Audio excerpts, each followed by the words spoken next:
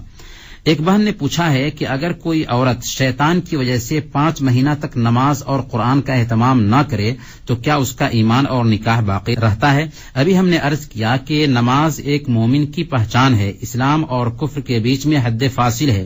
البتہ ہم یہ عرض کریں گے کہ کسی نے کوتاہی کی بنیاد پر نماز کی پابندی نہیں کی تو اسے توبہ کرنا چاہیے اور پہلی فرصت میں نماز کا اہتمام کرنا چاہیے، اس کا نکاح باقی ہے انشاءاللہ.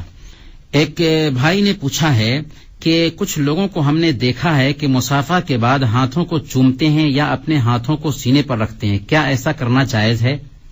مصافحہ کے تعلق سے اللہ کے نبی صلی اللہ علیہ وسلم کی حدیث ہے کہ ما من مسلمین یلتقیان فیتصافحان الا غفر لهما قبل ان يتفرقا. یہ سنن ابی داؤد کی روایت ہے کہ مومن دو آپس میں جب ملتے ہیں اور مصافحہ کرتے ہیں تو جدا ہونے سے پہلے ان کے گناہ معاف کر دیے جاتے ہیں. اس سے ہم سمجھ سکتے ہیں کہ مصافحہ کرنے کی بہت اہمیت ہے. البتہ مصافحہ ویسے ہی کرنا چاہیے جیسے اللہ کے نبی صلی اللہ علیہ وسلم کا اسوہ اور طریقہ ہے. اللہ کے نبی صلی اللہ علیہ وسلم مصافحہ کرتے ہوئے میں ہاتھ کو چومتے نہیں تھے اور نہ ہی صحابہ کرام نے ہاتھ کو چوما ہے، اور اسی طرح سے ہاتھوں کو سینے پر رکھنا بھی ثابت نہیں ہے. لہذا مصافحہ کرنے کے بعد ہاتھ کو سینے پر رکھنا بھی نہیں چاہیے. ہمیں وہی کام کرنا چاہیے جو اللہ کے نبی صلی اللہ علیہ وسلم سے ثابت ہے. ایک بھائی نے پوچھا ہے کہ تشہد میں شہادت کی انگلی سے اشارہ کرنا اور اسے مسلسل حرکت دینا کیا صحیح حدیث سے ثابت ہے؟ جی ہاں، اگر کوئی آدمی تشہد میں صرف اشارہ کرتا ہے یا کوئی آدمی مسلسل حرکت دیتا ہے، دونوں طریقہ ثابت ہے حدیث سے. لہذا دونوں میں سے کوئی ایک طریقہ اختیار کرے. کسی ایک طریقہ کو ہم افضل نہیں کہہ سکتے. البتہ کچھ لوگ یہ جو کہتے ہیں کہ عام طور پر دیکھتے ہیں کسی کو انگلی سے بار بار اشارہ کرتے ہوئے تو اسے غلط سمجھتے ہیں. غلط نہیں سمجھنا چاہیے. سنن نسائی کی حدیث ہے، وائل بن حجر کی حدیث ہے. وہ بیان کرتے ہیں کہ ثم رفع عصبه فرأيته يحركها يدعو بها، کہ اللہ کے نبی صلی اللہ علیہ وسلم نے اپنی انگلی کو اٹھائی اور میں نے دیکھا کہ اسے حرکت دے رہے تھے اور دعا کر رہے تھے. اسی طرح سے ایک ساتھی نے پوچھا ہے کہ ظہر احتیاطی کوئی نماز ہے کیا اور کیا اس کا اہتمام ہونا چاہیے؟ ظہر احتیاطی وہ نماز ہے جسے کچھ لوگ نہ سمجھنے کی وجہ سے جمعہ کے بعد ادا کرتے ہیں، حالانکہ اسلام میں احتیاط کی گنجائش نہیں ہے، یقین کے ساتھ میں عبادت کی جاتی ہے. لہذا نہ جاننے کی وجہ سے ایسا کچھ لوگ کرتے ہوں گے. حقیقت میں ظہر کی نماز کی جگہ پر جمعہ کی نماز ہے. لہذا جمعہ کی نماز اگر ہم نے ادا کر لیا ہے تو ظہر کی نماز کا چونکہ جمعہ کی نماز یہ متبادل ہے، اس لیے الگ سے ظہر کی نماز ادا کرنے کی ضرورت نہیں ہے. ایک ساتھی نے پوچھا ہے کہ وضو سیدھے ہاتھ سے کرنا چاہیے یا الٹے ہاتھ سے؟ غالباً سیدھے یا الٹے ہاتھ سے یہ مراد دایاں یا بایاں طرف لے رہے ہیں. ہر شرف اور بزرگی کے کام کے تعلق سے شرعی طریقہ یہ ہے کہ دائیں طرف سے کرنا چاہیے، اور اگر شرعی یا کوئی شرف کے کام کے علاوہ دوسرا کام ہے تو اسے بائیں ہاتھ سے کرنا چاہیے. ماں عائشہ صدیقہ رضی اللہ تعالیٰ عنہ بیان فرماتی ہیں کہ اللہ کے نبی صلی اللہ علیہ وسلم طہارت اور کھانے وغیرہ کے لیے دائیں ہاتھ کا استعمال کرتے تھے اور بائیں ہاتھ کا استعمال بیت الخلاء وغیرہ میں گندگی وغیرہ صاف کرنے کے لیے استعمال کرتے تھے. محترم سامعین، ہمارا وقت ہوا چاہتا ہے، انہی چند کلمات کے ساتھ میں ہم بس کرتے ہیں. اللہ رب العالمین سے دعا کرتے ہیں کہ اللہ تعالی ہم سب کے ساتھ میں خیر کا معاملہ فرمائے. وصلی اللہ علی نبینا محمد وعلی آلہ وصحبہ اجمعین. هذا القرآن يوحدنا لطريق الخير يوجهنا الله تعالى أنزله ورسول الله معلمنا. ریڈیو کویت کی اردو سیاست سے ابھی آپ سن رہے تھے دینی پروگرام باتیں جن سے زندگی سنورتی ہے.